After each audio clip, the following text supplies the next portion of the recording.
BSNL പുനരുജ്ജീവിപ്പിക്കുന്നതിൻ്റെ ഭാഗമായിട്ട് 61,000 കോടി രൂപയുടെ 5G സ്പെക്ട്രമാണ് ലേലം പോലും ചെയ്യാതെ കേന്ദ്രം BSNLനായിട്ട് നൽകിയിരിക്കുന്നത്. ഇതിലൂടെ 700 MHz മുതൽ 3300 MHz വരെയുള്ള അതിവേഗ 5G ഇൻ്റർനെറ്റ് ഇനി മുതൽ BSNLനും നൽകാൻ സാധിക്കുന്നതാണ്. ഇതിനു മുമ്പ് നമ്മുടെ കേരളത്തിലെ 5849 4G ടവറുകൾ BSNL സ്ഥാപിക്കുന്നു എന്നുള്ള ഒരു വാർത്ത ഞാൻ പറഞ്ഞിരുന്നു.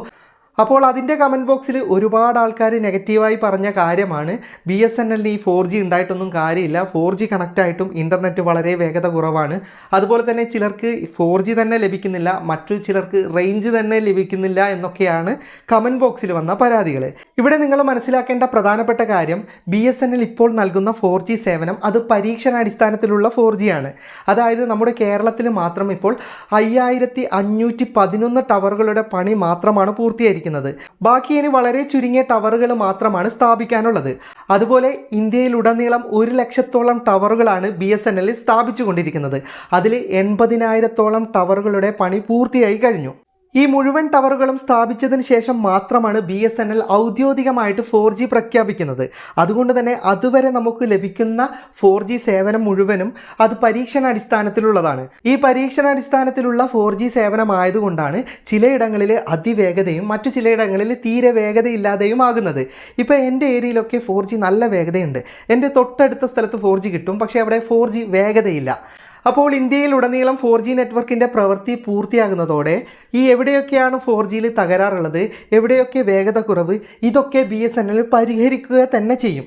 BSNL സ്ഥാപിച്ചുകൊണ്ടിരിക്കുന്ന മുഴുവൻ 4G ടവറുകളും 5Gയിലേക്ക് അപ്ഗ്രേഡ് ചെയ്യാൻ സാധിക്കുന്ന തരത്തിലുള്ള സാങ്കേതിക വിദ്യയിലാണ് രൂപകൽപ്പന ചെയ്തിരിക്കുന്നത്.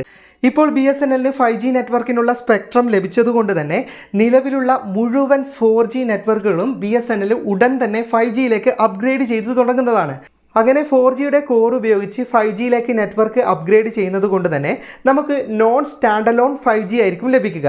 അതായത് നമുക്കിപ്പോൾ എയർടെലൊക്കെ നൽകുന്നത് നോൺ സ്റ്റാൻഡ് അലോൺ 5G ആണ്, അതായത് NSA. പക്ഷേ നമുക്ക് ജിയോ നൽകുന്നത് സ്റ്റാൻഡ് അലോൺ 5G ആണ്, അതായത് SA ആണ്. ഒറിജിനൽ 5G തന്നെയാണ് ജിയോ നൽകുന്നത്. ഈ നോൺ സ്റ്റാൻഡ് അലോൺ 5G ആയതുകൊണ്ട് നെറ്റ്വർക്കിന് വേഗതയൊന്നും കുറവുണ്ടാവില്ല. നമുക്കിപ്പോൾ എയർടെലിലൊക്കെ 5G നല്ല വേഗതയാണല്ലോ, അതുപോലെ തന്നെ നമുക്ക് വേഗതയുള്ള 5G ഇൻ്റർനെറ്റ് തന്നെ BSNL ലഭിക്കുന്നതാണ്. ഇനി ഭാവിയിൽ മുഴുവൻ ടവറുകളും ഒറിജിനൽ സ്റ്റാൻഡ് അലോൺ 5Gയിലേക്ക് തന്നെ BSNL മാറ്റുന്നതാണെന്നും റിപ്പോർട്ടിൽ പറയുന്നുണ്ട്. ഞാൻ എന്തുകൊണ്ട് BSNLനെ ഇങ്ങനെ സപ്പോർട്ട് ചെയ്യുന്നു എന്ന് പറഞ്ഞാൽ, നിങ്ങൾ മറ്റ് രാജ്യങ്ങളിലേക്കൊന്ന് നോക്കുക.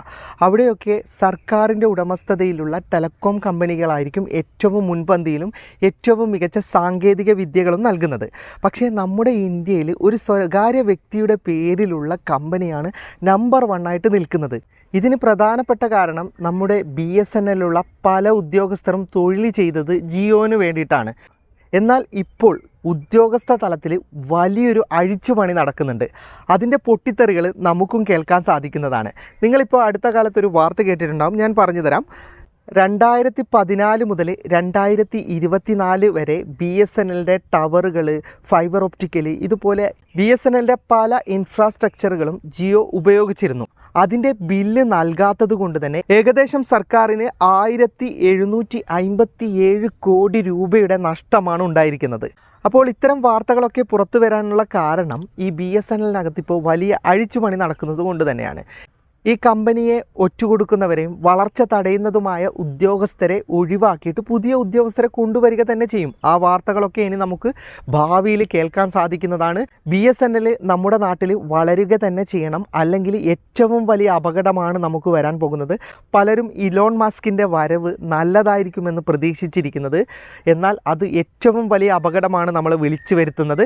അതായത് ഇനി നമുക്ക് ഒരു മാസത്തെ ഇൻ്റർനെറ്റിന് 800-900 രൂപയൊക്കെ ചെലവാക്കുന്ന ദിവസങ്ങൾ വിദൂരമല്ല. ഇലോൺ മസ്ക് എയർടെലും ജിയോയും ഒക്കെ ആയി ടൈപ്പ് നടത്തിയിട്ടുണ്ട്. അപ്പോൾ ഈ ചർച്ചയൊക്കെ വിജയിച്ചിട്ടുണ്ട്. ഇലോൺ മസ്ക് ഒക്കെ കയറി വരുന്നതോടുകൂടി മത്സരമല്ല കടുപ്പിക്കുന്നത്, സാധാരണക്കാരെ പിഴിഞ്ഞ് പണമുണ്ടാക്കാനാണ് ശ്രമിക്കുക. അപ്പോൾ BSNL വളർന്നാൽ മാത്രമേ നമ്മൾ സാധാരണക്കാർക്ക് എന്തെങ്കിലും ലാഭം ഉണ്ടാകുകയുള്ളൂ. ഇത്തരം കുത്തക കമ്പനികൾ നമ്മുടെ മുഴുവൻ ടെലികോം സംവിധാനങ്ങളും പിടിച്ചെടുത്തിട്ട് വലിയ കച്ചവടമാണ് ഇനി നമ്മുടെ രാജ്യത്ത് നടത്താൻ പോകുന്നത്. അതുകൊണ്ട് BSNLനെ വളരാൻ അനുവദിക്കുക. അവരുടെ സർവീസ് എത്താൻ വേണ്ടിയിട്ട് കുറച്ച് കാലതാമസമെടുക്കും. ഇപ്പോൾ പരീക്ഷണാടിസ്ഥാനത്തിൽ ഡൽഹിയിൽ 5G നൽകിക്കഴിഞ്ഞു. അത് നല്ല രീതിയിൽ പ്രവർത്തിച്ചു കഴിഞ്ഞു. അതുകൊണ്ട് തന്നെ നമ്മുടെ ഇന്ത്യയിലുടനീളം അടുത്ത് തന്നെ BSNL 5G നെറ്റ്വർക്ക് കൊണ്ടുവരും. അതുവരെ നമ്മളൊക്കെ കാത്തിരുന്നേ മതിയാകൂ. നമ്മൾ പൊതുജനങ്ങൾ ഒരുമിക്കുകയാണെങ്കിൽ ഭാവിയിൽ ഇന്ത്യയിലെ ഏറ്റവും വലിയ ടെലകോം കമ്പനി നമ്മുടെ BSNL തന്നെയായിരിക്കും. ഈ ജിയോയും എയർടെലും വിഐയും അതുപോലെ തന്നെ വരാൻ പോകുന്ന ഇലോൺ മാസ്കും ഒക്കെ മുട്ടുമടക്കേണ്ടി വരും. അപ്പോൾ നമ്മൾ ഒരുമിച്ച് നിൽക്കണം. നമ്മൾ BSNLനെ സപ്പോർട്ട് ചെയ്യണം. BSNLന് നെറ്റ്വർക്ക് കിട്ടുന്നില്ല, റേഞ്ച് കിട്ടുന്നില്ല, ഇങ്ങനെയുള്ള പരാതികളൊക്കെ BSNL തന്നെ തിരുത്തിത്തരും. നമുക്ക് അല്പം സാവകാശം കൊടുക്കുക, സമയം കൊടുക്കുക, പ്രോത്സാഹിപ്പിക്കുക. അതിൻ്റെ ഭാഗമായിട്ട് മാത്രമാണ് ഞാൻ ഈ വീഡിയോ ചെയ്തിരിക്കുന്നത്. അപ്പോൾ വീഡിയോ ഇഷ്ടപ്പെട്ടെങ്കിൽ ലൈക്ക് ചെയ്യുക, നിങ്ങളുടെ അഭിപ്രായം കമൻറ്റ് ചെയ്യുക. ഒരുപാട് സുഹൃത്തുക്കൾക്ക് ഉപകാരപ്പെടും, ദയവായി ഷെയർ ചെയ്യുക. ഇതുപോലെയുള്ള വീഡിയോകൾ ദിവസേന ലഭിക്കാൻ FTM ക്രിയേഷൻ്റെ ഫേസ്ബുക്ക് പേജും യൂട്യൂബ് ചാനലും സബ്സ്ക്രൈബും ഫോളോയും ചെയ്യാൻ മറക്കരുത്. അപ്പോൾ വീണ്ടും മറ്റൊരു വീഡിയോയുമായി കാണാം. അതുവരെയ്ക്കും ഗുഡ് ബൈ.